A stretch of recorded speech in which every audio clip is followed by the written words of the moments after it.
antes aos participantes hoje da nossa roda. Começo agradecendo ao Caio Megali, economista-chefe da XP Inc. Caio, muito obrigado pela disposição de participar aqui da conversa do WW. Boa noite. Boa noite, William. Prazer estar aqui com vocês. Daniel Hittner, nosso editorial em Brasília, boa noite. E a querida Thaís Herédia comigo aqui na bancada em São Paulo. Lula disse hoje que o governo tem de agir contra a disparada do dólar. A moeda americana chegou a bater em R$ 5,70, depois de falas do presidente. Fechou agora um pouco mais baixo, fechou a R$ 5,66. Reportagem de Pedro Teixeira. O presidente não revelou o plano para frear a alta do dólar, mas disse que o movimento é fruto de especulação de operadores financeiros. Obviamente que me preocupa essa subida do dólar. É uma especulação. Há um jogo de interesse especulativo contra o real nesse país.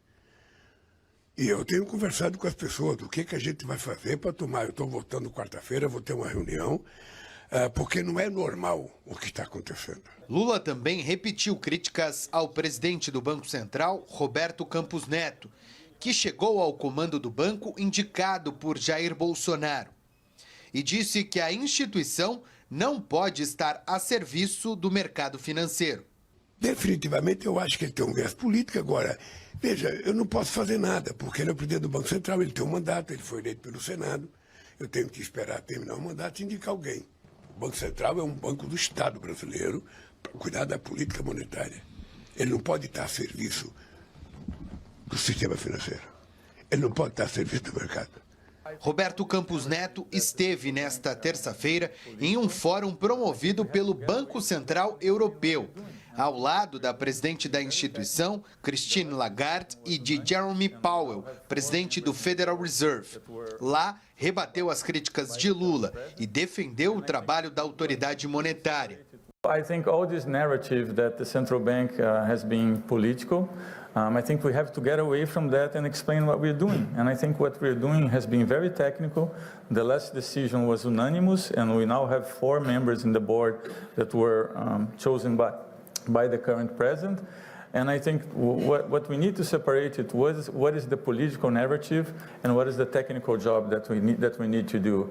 Sob pressão com a disparada do dólar, o ministro da Fazenda, Fernando Haddad, veio a público negar que o governo pretende adotar uma medida de controle da moeda americana por meio do Imposto sobre Operações Financeiras, o IOF, que incide nas operações de câmbio. Haddad afirmou ainda que é preciso aprimorar a comunicação do governo para melhorar a percepção dos agentes econômicos sobre o país. Eu acredito que o melhor a fazer é acertar a comunicação, tanto em relação à autonomia do Banco Central, como o presidente fez hoje de manhã, quanto em relação ao arcabouço fiscal. Não vejo nada fora disso, autonomia do Banco Central e rigidez do arcabouço fiscal. É isso que vai tranquilizar as pessoas. Caio Megali, o ministro da Fazenda, quando ele fala em acertar a comunicação, evidentemente ele não pode falar o que nós jornalistas temos a liberdade de dizer. Acertar a comunicação aí significa alguém fazer o Lula parar de falar o que ele está falando? Olha, esse é realmente o tema central desses últimos dias. Né, como você colocou bem, ilustrou bem, quando o presidente faz críticas e comenta de forma incisiva decisões do Banco Central e também não fala com detalhes como pretende ajustar as contas, né? A gente tem visto que as despesas públicas no Brasil têm crescido bem acima, na verdade, do limite imposto lá pela lei do arcabouço fiscal.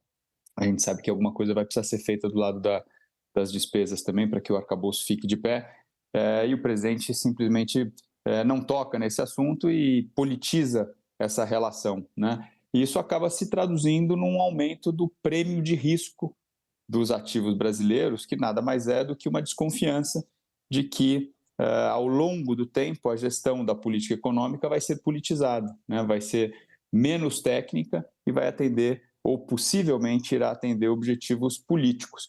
Eu acho que quando o ministro fala para acertar a comunicação, o que eu acho que ele está querendo dizer reforçar que, na visão dos gestores da política econômica, no caso dele, a política fiscal, e no caso do presidente do Banco Central, a política monetária, a gestão tem que ser técnica, mirando os objetivos de equilibrar a economia e não objetivos políticos. É isso.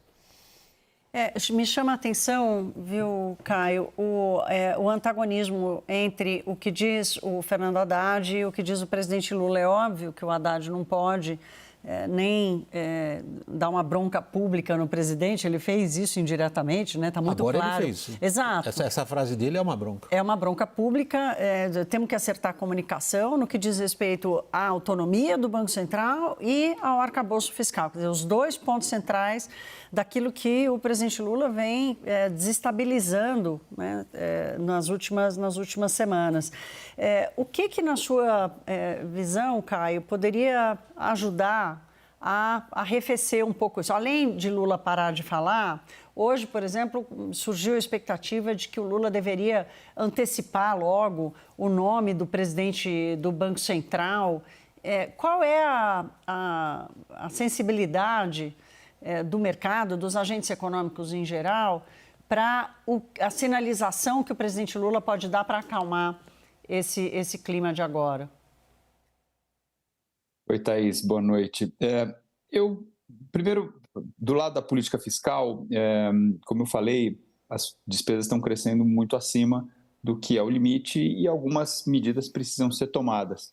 O ministro Fernando Haddad, a ministra Simone Tebet têm mencionado que estão estudando as medidas e o presidente não fala diretamente sobre isso, né? Diz que se ficar claro que tem despesas crescendo, vamos tomar alguma decisão. Não tem o mesmo senso de urgência. Então, acho que do lado da política fiscal seria bom incorporar no discurso do presidente esse senso de urgência. Afinal de contas, o arcabouço fiscal foi proposto pelo governo, então isso trata-se de manter as regras que foram estabelecidas pelo próprio governo e tomar medidas efetivas, né? Uma delas é um bloqueio das despesas discricionárias, as não obrigatórias, para dar espaço para acomodar as despesas obrigatórias que têm crescido demais. A conta do mercado é que esse bloqueio fica da ordem de 15 a 20 bilhões de reais, tem que ser anunciado para o segundo semestre, e o governo está demorando em fazer essas contas e mencionar medidas nessa direção. Acho que esse seria um primeiro lado importante. E do lado da política monetária,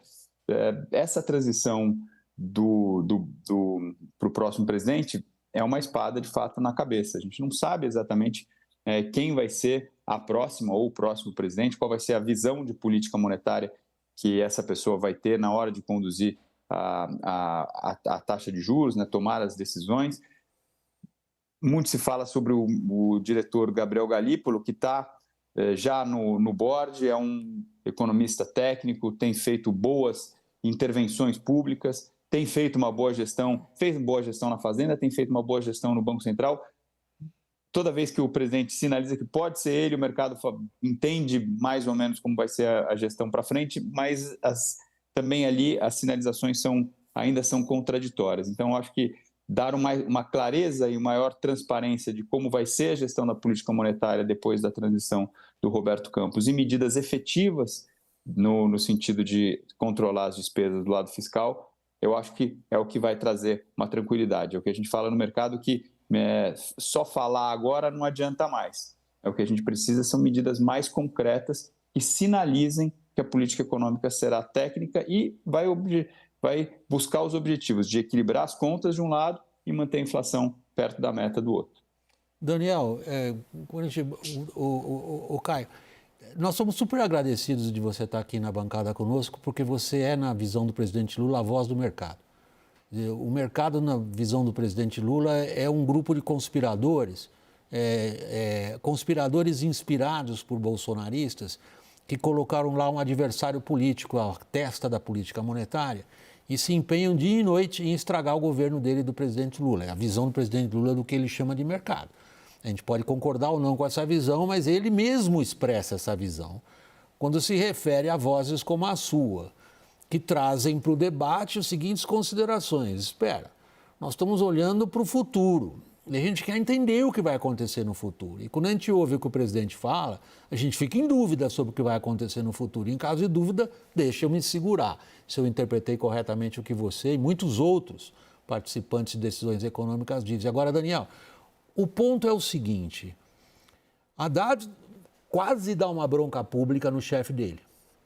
Acertar a comunicação é duro de ouvir por causa do Lula, porque o Lula não é o mestre da comunicação. Quem é capaz de dizer para o mestre da comunicação que ele está comunicando mal? Olha, William, no final das contas, o que a gente tem ali é uma diferença de visões entre a equipe econômica, aí vamos colocar Fernando Haddad, Simone Tebet, ministro Esther Dweck ali lateralmente, e uma ala política que está no Palácio do Planalto, que está raciocinando muito de olho em eleições municipais, em 2026. E nesse olhar, o que se tem ali? A gente tinha uma avaliação em queda da popularidade do presidente. Foi isso que nós noticiamos ali ao longo do primeiro semestre. E não está havendo nenhum grande fato que mude a percepção de popularidade do presidente. O que está mudando? Está mudando uma estratégia de comunicação. Essa estratégia é, como você diz, falar no cercadinho ali todo dia de manhã, quer dizer, escolhe, vai para a Bahia, fala para a Rádio da Bahia, vai para Minas, fala para a Rádio de Minas, enfim.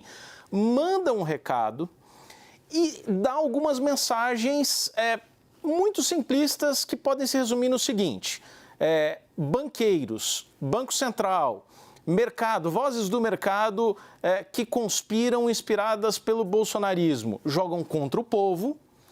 E eu não vou fazer ajuste fiscal em cima dos mais pobres, não vou desvincular o BPC do salário mínimo, para ficar em um exemplo. A avaliação dessa ala política no Palácio do Planalto é de que esse tipo de comunicação tem surtido resultados já em pesquisas internas. Então, aparece na popularidade do presidente alguma melhora, principalmente naquele eleitorado tradicional dele, nos mais pobres. O custo disso é o dólar mais alto. Agora, o cálculo ali, e o que vai falar Fernando Haddad amanhã, segundo o pessoal da equipe econômica, é mais ou menos o seguinte: falou assim, olha, não adianta raciocinar com esse curto-prazismo se o que a gente está plantando, no final das contas, é um ambiente mais tumultuado e mais inflação em 2025, mais dificuldade em baixar a taxa de juros. Esse é exatamente o ponto, Thaís. Eu queria ouvir você. O que parece na descrição do Daniel, do que ele apura lá na atmosfera política do Palácio do Planalto, um ganho de curtíssimo prazo, que, como o Daniel nos conta, já surgem algumas pesquisas qualitativas, os famosos trackings e os acompanhamentos de grupos de foco, implica isso em, como o Caio também deixou claro nas intervenções dele, num ambiente entre os agentes econômicos de muita desconfiança, de muito cuidado, de expectativas que são negativas. Em algum momento, algum lado vai ter que ceder, Thaís.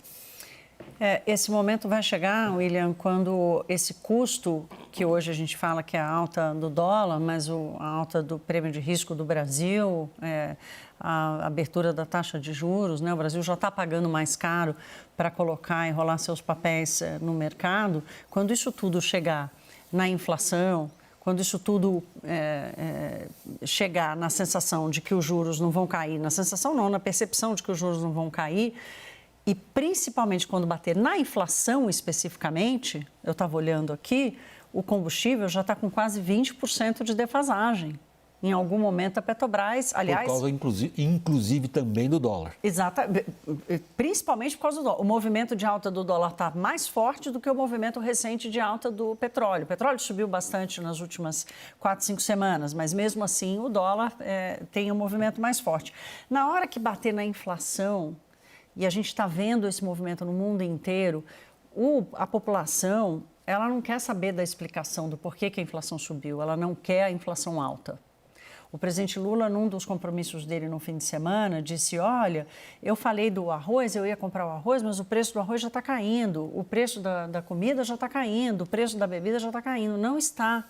O preço dos alimentos ainda está em alta. Ele o quer preço dos pôr a alimentos carne vai agora, continuar. certas Exato. carnes agora subindo. Então, assim, a conjuntura não é uma conjuntura que vai favorecer ou vai manter esse ganho de popularidade por causa da briga do presidente Lula com o mercado. Porque na hora que bate na inflação e que as pessoas perceberem que as coisas estão mais caras, não importa de quem é a culpa, o que importa é que está mais caro e a responsabilidade é sempre dada ao governo.